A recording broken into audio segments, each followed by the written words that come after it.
Climate summit in Brazil have agreed on a deal that ends the summit but fails to mention fossil fuels. Talks had been deadlocked over the issue and carried on hours after the summit was due to end. Oil-rich countries led by Saudi Arabia had lobbied for weaker wording on phasing out non-renewable energy sources.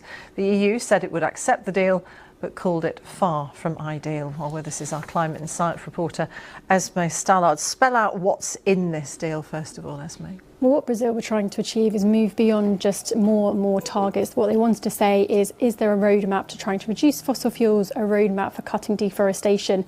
They were supported by 80 countries, including the EU, but they didn't get it in this deal. All this does is reaffirms those previous commitments. There are other countries like China which are happier with the way the deal's turned out. Li Gao, who's a Chinese negotiator, said we've achieved success in a very difficult situation.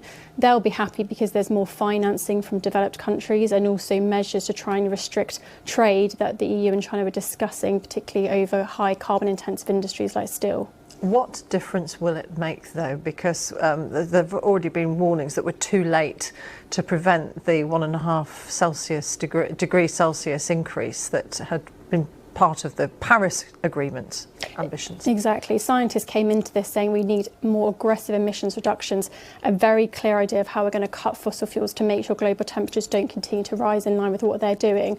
Looking at what we have here, that is just not going to achieve that. Countries like the UK, Ed Miliband, the Energy Secretary, is out there, said he was still happy that countries had come together to discuss this issue.